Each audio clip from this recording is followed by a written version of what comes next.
Class 9, Lesson 4, A Day in the Zoo by Gerald Rural। एक दिन चिड़ियाखाना में। आवाम की तरह चिड़ियाखाना देखना एक बात है, अपना चिड़ियाखाना होना और उसमें रहना अलग बात है। इसमें ज़रूर ही भागना पड़ता है किसी भी वक्त, दिन या रात, जानवरों को देखने के लिए। इसके माने है कि ये काम है 24 घंटों का। औसतन चिड़ियाखाना का दिन शुरू होता है सुबह से पहले। आसमान हल्का सा पीले रंग का होता है जब तुम जागते हो। चिड़ियाओं के गीत तुम सुन सकते हो, रॉबिन गा रही है। तुम सुन सकते हो तेज गहरी आवाज़ टुरकस और खुशी से भरा काली चिड़िया की। जब ये सब गीत बंद हो जाएगी तब एक एक सफ़ेद सर का थ्रश खुशी से चिल्लाता है। बरामदे में आकर देखते हैं सब्ज़ घास से भरी खाली जगह में फर्माबरदार मोरनी तलाश कर रही है शबनमी घास को। एक नर मोर नाच रहा है अपना चमकीला दुम उठाकर, जैसे झरना सूरज की रोशनी में। 8 बजे चिड़ियाखाने के मुलाजमीन आते हैं। तुम सुन सकते हो सलाम कलाम एक दूसरे का। आवाज़ जो आती है उनकी बाल्टी और ब्रश से। तुम बाहर जाते हो ठंडी ताज़ा हवाओं में देखने के लिए चिड़ियाखाना में सब ठीक है ना। बंदर और दूसरे दूध पिलाने वाले जानवर रहते हैं। दोतल्ला पत्थर वाले घर में यहाँ तुम देख सकते हो बहुत सारा काम हो रहा है। गौरीला को पिंजड़े से निकाला जाता है। जब पिंजड़े को साफ किया जाता है,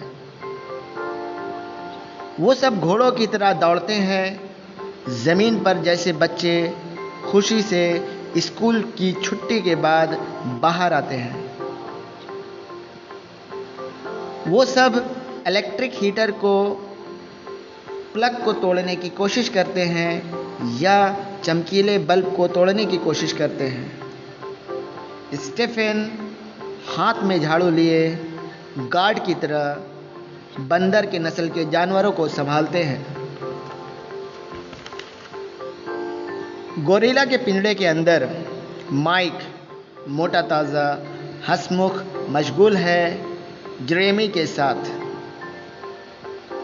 वो लोग झाड़ू देते हैं, फर्श से गंदगी साफ करते हैं और छिड़क देते हैं ताज़ा लकड़ी के बुरादे को।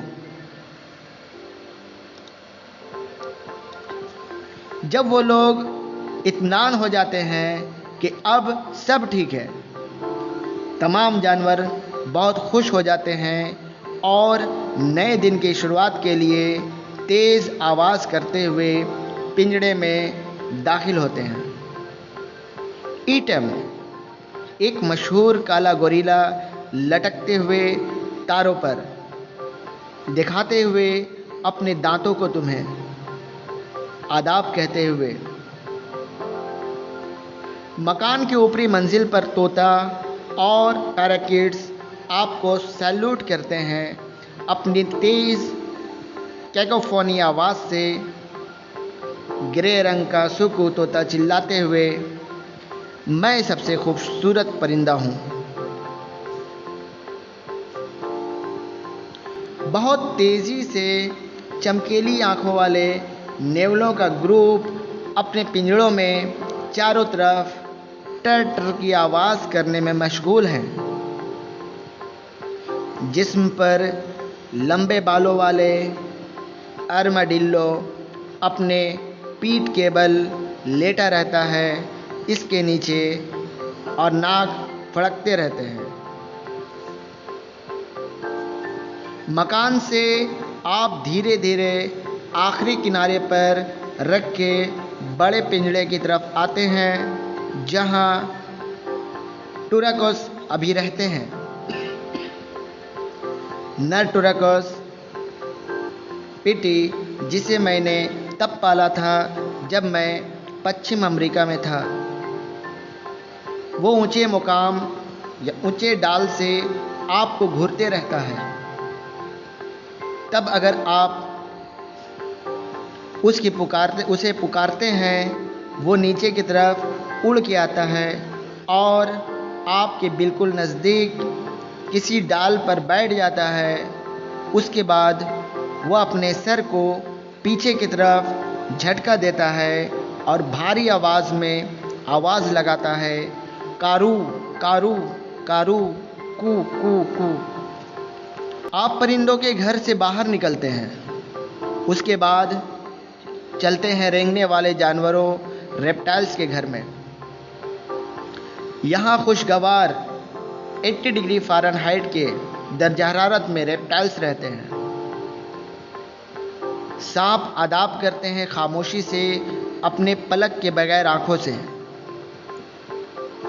मेंढक निगलने जैसी आवाज़ें करते हैं। छिपकलियाँ चट्टानों पर और पेड़ों के तने पर लटकती पड़ी रहती हैं। 10 बजे चिड़ियाघर का दरवाज़ा खुलता है और शहदाई की पहली भीड़ का आना होता है। जब वो बाढ़ की तरह मैदान में आते हैं, तब हर किसी को चौकन्ना रहना पड़ता है।